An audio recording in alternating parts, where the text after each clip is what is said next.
Witam widzów i słuchaczy. Tam, gdzie rzeka Narew spowija brzegi mgłą, a lasy północnego Mazowsza kryją w sobie echa pradawnych wojen, rozegrała się bitwa, o której dziś milczą podręczniki. A jednak to tam. 13 października 1282 roku książę Leszek Czarny stanął naprzeciwko potężnej koalicji Litwinów i Jadźwingów. Ich topory już wielokrotnie uderzały w granice Polski. Tym razem jednak trafili na tarczę i ta tarcza miała twarz mściciela. Dziś opowiem wam historię bitwy nad Narwią, starcia, które przesądziło o przyszłości wschodniej rubieży Królestwa Polskiego i odparło jedno z ostatnich wielkich uderzeń Jadźwingów. Rok 1282. Polska rozdarta rozbiciem dzielnicowym, ale pod rządami Leszka Czarnego, księcia krakowskiego i sandomierskiego, odzyskuje powoli siłę. Leszek, syn Kazimierza Kujawskiego, nie miał lekkiego początku. Konflikty dynastyczne, opór możnych, ale teraz na tronie krakowskim umacnia swoją władzę. Jest pragmatykiem i wojownikiem i wie jedno: pokój na wschodzie jest iluzją. Bo oto za granic, z puszcz i błot dzisiejszej Litwy i Podlasia coraz śmielej nadciągają Jadźwingowie i Litwini. Ich łupieszcze wyprawy to nie tylko grabieże. To brutalne akcje, które palą się, mordują duchownych, uprowadzają ludność. Jak pisał Jan Długosz, plemię Jadźwingów dzikie i okrutne nie zna ani wiary, ani litości. W tym właśnie roku 1282 Litwini i Jadźwingowie jednoczą siły. Ich celem nie jest tylko rabunek, ale być może nawet próba zajęcia ziemi Mazowsza i zbliżenie się do Sandomierza.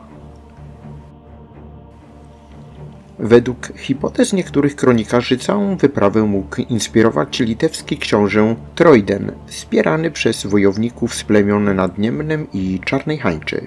Wrogie wojska przekraczają wschodnią granicę, ciągnąc wzdłuż puszcz. Atakują wsie, podpalają kościoły, łamią opór drobnych załóg kasztelańskich.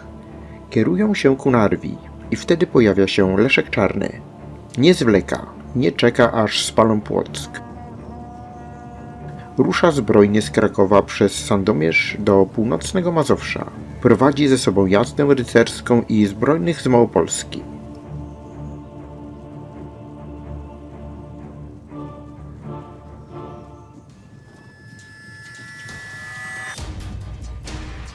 Trzynasty października. Rzeka Narew spowita poranną mgłą. Na jednym brzegu wojska Leszka Czarnego, na drugim armia pogan. Ich liczba nie jest dokładnie znana, ale mogło ich być nawet 2-3 razy więcej niż wojsk polskich.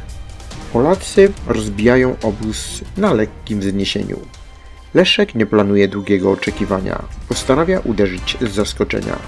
Zna teren, wie, że mosty są zniszczone, ale jego zwiadowcy wskazują brody na Narwi. Rozkazuje przemarsz przez wodę. Zimna, rwąca rzeka to nic wobec determinacji rycerzy. I oto na oczach Litwinów i Jadźwingów polska jazda przebija się przez rzekę. Jak opisuje anonimowy kronikarz małopolski, rycerstwo polskie okrzykami Boga wzywając przez wodę ruszyło jak jeden mąż, a ich kopie błyszczały jak promienie słońca w porannej mgle. Bitwa wybucha gwałtownie. Litwini i Jadźwingowie ustawiają piechotę i lekkozbrojną jazdę wśród zarośli, licząc na zasadzki. Leszek Czarny to nie pierwszy lepszy książę. Rozkazał obejście. Część jazdy uderza frontalnie. Część obchodzi bokiem wroga, uderzając od strony wzgórza. Rozdziela dwie wrogie armie. Litwini wyrwają się z pułapki. Nad rzeką zostają Jadźwingowie. Starcie przechodzi w regularną rzeź. Jadźwingowie stawiają opór, walczą dziko, bez litości, ale brak im dyscypliny. Polacy tworzą zwarty klin, przełamują szyki wroga. W pewnym momencie Leszek sam włącza się do boju. To nie jest książę zza namiotu, to wojownik z mieczem w dłoni. Wspomina to później mnich z klasztoru w Sulejowie. Książę Leszek bił się jak sam Michał Archanioł. Podnosił krzyż miecza ponad głowy pogan i siekał ich jak siano. Bitwa kończy się przed zmierzchem. Jadźwingowie rozbici. Część ginie w odwrocie, część zostaje schwytana. Leszek rozkazuje oszczędzić tych, których można ochrzcić. Reszta ginie, kładąc głowy pod topór. Ciała pogan unoszą się na powierzchni Narwi przez kilka dni. Zwycięstwo jest pełne.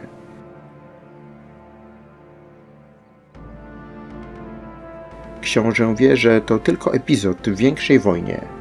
Leszek musi złamać ducha walki do końca. Rozpoczyna się krwawy odwet i zemsta wojsk księcia na Wołoszczyźnie białostockiej. Wieś za wsią, osada za osadą. Wojska Leszka dokonują krwawych rzezi, nie oszczędzają nikogo. Kobiety, dzieci, mężczyźni, wszyscy idą pod miecz. Rabunek, gwałt, ogień trawią całą ziemię Jadźwingów. Przerażona ludność ucieka w bory i na bagna.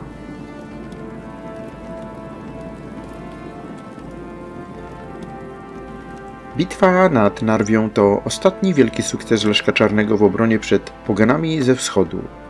Osłabiła Litwinów i Jadźwingów tak dotkliwie, że ci ostatni wkrótce przestali istnieć jako samodzielne plemię, ostatecznie rozgromieni przez Krzyżaków kilka lat później. Polska zachowała kontrolę nad Mazowszem, a pozycja Leszka Czarnego jako silnego władcy wzrosła.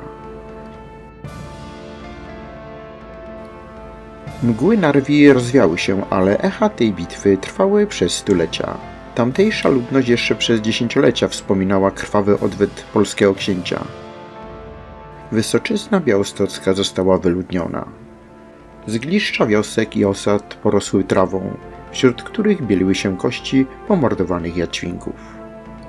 To nie była tylko walka o ziemię, to była walka o granicę cywilizacji, o chrześcijańską tożsamość Polski na wschodzie. Dziś, kiedy wspominamy zapomnianych bohaterów, warto przywołać tego cichego księcia w czarnej zbroi. Człowieka, który nie miał korony, ale miał odwagę. To był Leszek Czarny, a to była bitwa, która zmieniła bieg historii. Jeśli podobała Ci się ta opowieść, zostaw komentarz, udostępnij, wesprzyj kanał. A my spotkamy się już wkrótce nad kolejną rzeką, wśród krzyku oręża i pieśni zwycięstwa. Zachęcam do wsparcia mojej pracy nad rozwojem podcastów. Dzięki Wam możemy wspólnie docierać do kolejnych fascynujących epizodów naszej historii. Do usłyszenia.